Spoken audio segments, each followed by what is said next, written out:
Salut à tous et bienvenue sur Rattrape Channel pour cet épisode qui, vous l'aurez compris, est un peu spécial. Bah oui, le titre le dit bien. On va parler aujourd'hui de ma vie amoureuse. Alors, ce qui s'est passé, c'est que, bah voilà, on voulait pas en parler trop tôt, mais bon, maintenant là, on s'est dit que ce serait peut-être une bonne idée. En effet, bah voilà, avec Shexy, ça fait un petit moment qu'on se tourne autour et finalement, bah il s'avère que voilà, on a fini par se mettre ensemble et voilà, bah l'idée c'était de vous l'annoncer. Et franchement, vous y avez cru? Non, parce que je déconne. En fait, je voulais revenir sur un événement qui s'est produit il y a peu et qui a été assez surprenant, on va dire. En fait, ce qui s'est passé, c'est que j'ai posté un commentaire sur une vidéo de Chelsea. La vidéo est par ici, si vous voulez aller la regarder. Et en fait, dans cette vidéo, Chelsea a annoncé qu'elle rompait avec Skyheart. Donc j'ai regardé un peu la vidéo et j'ai remarqué qu'il y avait pas mal de mecs en chien qui postaient des commentaires à la con. Donc moi vous me connaissez, j'ai pas pu m'en empêcher, il a fallu que je réagisse. Donc non seulement j'ai mis un commentaire pour signifier que voilà, je trouvais ça un peu con, mais en plus de ça je me suis dit, allez tant qu'à faire, je vais être encourageant, mais je vais nuancer mon propos pour éviter de passer pour un mec qui cherche à draguer ou quoi. Manque de bol, ça a été exactement le contraire. En fait, bizarrement, malgré les nuances que j'ai pu mettre, etc., expliquer que justement, bon, bah, j'étais pas un fanboy ou quoi, hein, beaucoup de personnes ont cru justement tout le contraire, c'est que je cherchais à draguer, mais en étant vraiment un peu plus fin que d'autres. Au moins, chose appréciable, c'est que on a estimé que j'étais plus fin que d'autres. Maintenant, il y en a certains quand même qui ont trouvé le moyen de dire que je faisais du sophisme. Alors déjà les gars, allez relire la définition du sophisme et essayez de comprendre un peu ce que ça signifie parce que je m'appuie toujours sur des arguments qui sont réels, je m'appuie toujours sur des arguments logiques. Donc me dire que je fais du sophisme, c'est complètement antinomique. Après, il y en a quand même qui ont trouvé le moyen de me dire que je faisais preuve d'une attitude passif-agressif. Les gars, encore une fois, allez revoir la définition, parce que visiblement vous ne savez pas du tout de quoi il s'agit. Et enfin, c'est un peu délirant votre histoire, parce que... Enfin, là, je vous mets le commentaire, là, peut-être là, je vais voir... soit je vous le mets en grand, soit je vous le mets dans le coin.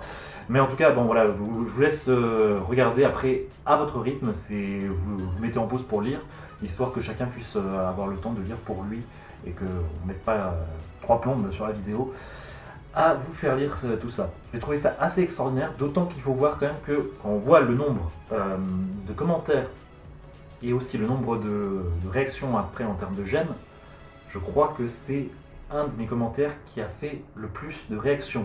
Et c'est assez extraordinaire parce que je m'étais dit, je vais nuancer mon propos pour être clair et pour faire les choses correctement, mais il s'avère qu'en fait c'est tout le contraire. C'est que mon propos a été vu d'une manière complètement déformée, alors que j'ai essayé de nuancer.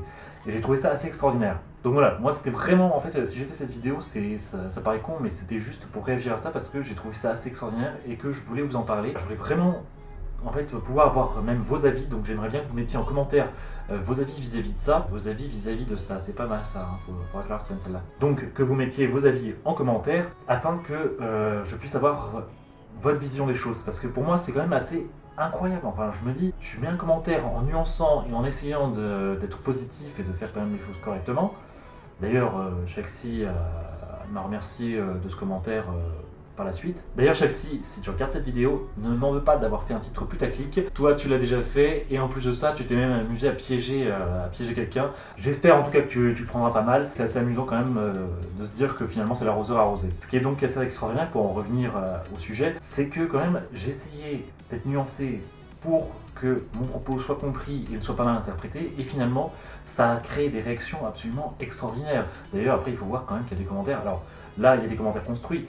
Je vous en montre 2-3, mais il y a eu des commentaires aussi qui étaient complètement stupides et aberrants. Alors je sais qu'on est sur le web, je sais que sur le web il y a toujours des trolls, il y a toujours des cons, il y a des machins, mais est-ce que pour autant on doit accepter cela? On en a conscience, mais est-ce que pour autant il faut l'accepter et dire bêtement, oui bah de toute façon il y en aura toujours, c'est comme les cons, il y en aura toujours, est-ce que pour autant il faut les accepter? Je suis pas vraiment d'accord là-dessus. Si on pouvait essayer de réfléchir et de se dire, oui, enfin, c'est pas parce que tu es sur le web que tu peux poster n'importe quoi et dire n'importe quoi sous prétexte que tu es derrière un écran et que tu es protégé. Parce que franchement, enfin, ça a quand même des conséquences. Finalement, ça a des conséquences sur les gens, ça a des conséquences sur le moral, ça a des conséquences même simplement sur la façon dont on est perçu par les autres. Et à un moment, il faut arrêter de se dire, je suis derrière un écran, c'est virtuel, tout ce qui se passe sur le web n'a aucun intérêt. ni même aucune répercussion sur la vie réelle. Non, ce n'est pas vrai. Ça peut avoir des répercussions sur certaines personnes. Ce n'est pas forcément mon cas. Moi, pour le coup, j'ai réussi à prendre quand même pas mal de recul par rapport à ça, mais c'est vrai qu'il y a des gens quand même qui peuvent se retrouver très affectés par de simples commentaires. Donc, faites attention à ce que vous dites. Et même au-delà de ça, c'est que si un jour on arrive à savoir qui vous êtes, bah là, vous allez quand même vous donner une sale image. Une très très sale image. Donc, pensez toujours que même si c'est virtuel, même si vous êtes sur le web, ça reste quelque chose qui a un impact réel, qui a un impact sur la réalité. Donc, pensez à ça quand vous commentez, pensez à ça quand vous mettez des réflexions sur Facebook, sur Twitter, sur YouTube, peu importe la plateforme sur laquelle vous allez communiquer, vous communiquez avec des êtres vivants, des êtres humains, des êtres réels. Même si ça vous paraît absolument futile, pour d'autres, ça ne le paraîtra pas forcément. Donc pensez toujours à ça. Maintenant que j'ai terminé mon petit laïus, je vais en profiter pour vous dire que, il y a une petite vidéo par ici, qui a été réalisée par Aimash et dans laquelle j'apparais. Donc je lui ai filé un petit coup de main pour un de ses défis.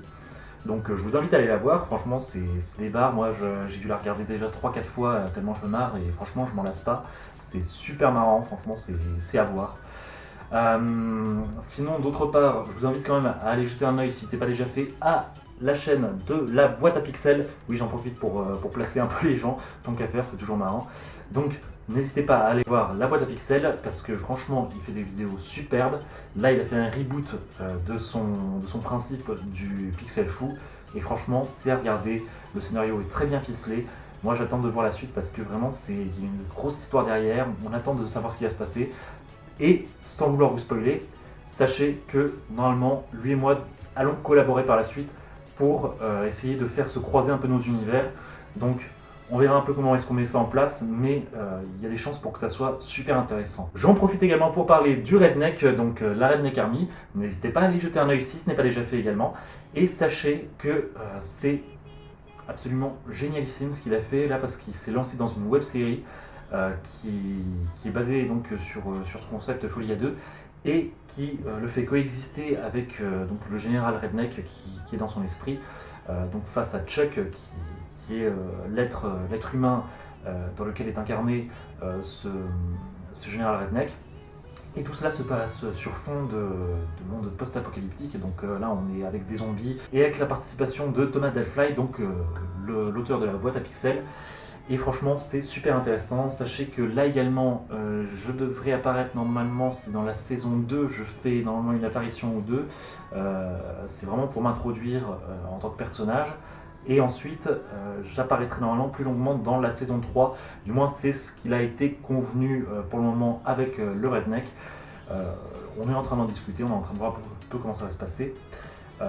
Mais ça peut être très très intéressant. Donc je ne veux pas trop vous spoiler, donc je vous en dirai pas plus. Mais franchement, moi j'ai hâte de voir ces projets éclore parce que c'est juste génial. Je crois que finalement, ce qui m'intéresse le plus dans YouTube, c'est justement de jouer avec ces gens-là et c'est vraiment quelque chose de super intéressant. Bien sûr, il y a d'autres chaînes comme la chaîne de Zogma, la chaîne d'Artemis, la chaîne de Postgeek. Je vous invite vraiment à aller voir toutes ces chaînes. De toute façon, elles sont normalement sur ma chaîne dans les favoris, entre guillemets. Enfin, c'est les chaînes que je décide de vous montrer. Sinon, vous pouvez aussi en retrouver beaucoup dans la FAQ que j'avais faite. N'hésitez pas à aller regarder, elle est là. Et voilà, donc là, pour le coup, je crois qu'on a fait un beau tour d'horizon. N'oubliez pas que la saison 2 se lance. Je vais essayer vraiment d'aller au plus vite pour vous offrir du contenu. Normalement, pour les interviews de rattrape, je devrais recevoir Aimash en premier. On va essayer de se caler ça rapidement pour pouvoir vous faire quelque chose de propre, de correct. Et surtout de pas trop long à attendre. Sinon, d'autre part, Back to the 90s va revenir bien évidemment, comme ça avait été annoncé dans la vidéo saison 2. Cependant, il va me falloir un petit peu de temps, parce que c'est vrai que voilà, il me faut le temps de placer les choses, de bien réfléchir au scénario, etc. Là, je vais vraiment essayer de scénariser les choses et de ne pas être juste dans du gameplay. Donc ça va prendre un petit peu de temps. Et pareil pour Taste It, normalement je vais essayer de vous caler ça assez rapidement. Mais c'est vrai que ça prend du temps à mettre en place. Il y a des jeux qu'il faut que je teste, qu'il faut que tout simplement que j'enregistre. Donc déjà ça prend du temps. Je peux très bien mettre 2h30 à enregistrer un jeu pour vous montrer la totalité de ce qu'il y a à voir. Il faut que ensuite je fasse donc l'enregistrement par-dessus avec ma voix pour vous guider un peu dans tout ça, vous dire voilà, ça c'est bien, ça c'est pas bien, ça c'est intéressant, ça c'est pas intéressant, et faire ensuite tout ce qui est donc simplement le petit point derrière. Et voilà, c'est quand même l'idée de TFT, c'est de tester les jeux et de vous faire un point. Et évidemment, scénariser après l'intro et l'outro avec l'autre personnage, ma conscience qui s'avère être assez intéressant à utiliser. Mais là encore, il faut réfléchir toujours à quelque chose qui va être en rapport avec le jeu, qui va pouvoir vraiment essayer de l'introduire, de sortir, mais en plus de pouvoir rebondir sur l'épisode suivant. Donc voilà, dites-vous vraiment que si je prends le temps de faire les choses, c'est parce que je veux qu'elles soient bien faites et que ça ne se fait pas en 2 secondes. Si on veut vraiment que les choses soient correctement faites, il faut prendre le temps. Donc, j'espère que cette vidéo vous aura plu, même si bon, voilà, je m'excuse pour le titre un peu putaclic, je m'excuse auprès de Chelsea parce que voilà, j'ai un peu profité là pour le coup de la situation pour pouvoir intégrer ce titre putaclic. Donc bon, j'espère qu'il m'en voudra pas. En tout cas, si la vidéo t'a plu, n'hésite pas à me le dire, ça me fera toujours plaisir de savoir que j'ai réussi à faire rire une collègue en l'introduisant dans ce titre putaclic. Et voilà, donc maintenant je vous invite à laisser un commentaire si la vidéo vous a plu, si vous voulez en parler, si vous voulez discuter, débattre avec moi, ça pourrait être super intéressant d'ailleurs de faire des débats. N'hésitez pas également à liker, à me suivre sur les réseaux sociaux Facebook et Twitter. D'ailleurs, je vous rappelle que si vous voulez pouvoir poser vos questions lors de l'interview qui se passera avec AIMH, il faut que vous soyez sur Twitter parce que c'est là que je vais récupérer le petit hashtag que je vous indiquerai auparavant et qui aura pour but de faire le tri et de savoir que vous voulez poser vos questions à AIMH. Voilà, c'est tout pour aujourd'hui. Je pense qu'on a fait le tour. N'hésitez pas à me suivre sur les réseaux sociaux, surtout parce qu'il se peut que je fasse dans les prochains jours des lives sur Twitch. Donc je ferai peut-être des lives sur League of Legends parce que là j'ai quelques camarades youtubeurs qui pourraient être intéressés pour qu'on se fasse une petite team pour les lives. Donc ça pourrait être super intéressant.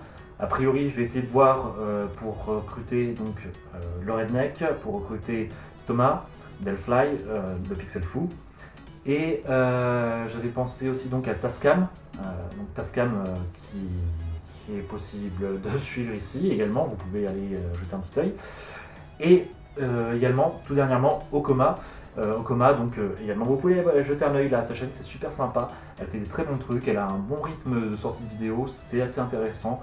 Et voilà, elle a une bonne humeur, c'est assez sympathique. Donc si j'arrive à réunir tout ce monde, donc le Redneck, Okoma, Tascam et Thomas, ça pourrait être assez fun. Là, on se fera une belle équipe avec laquelle on pourra délirer en live.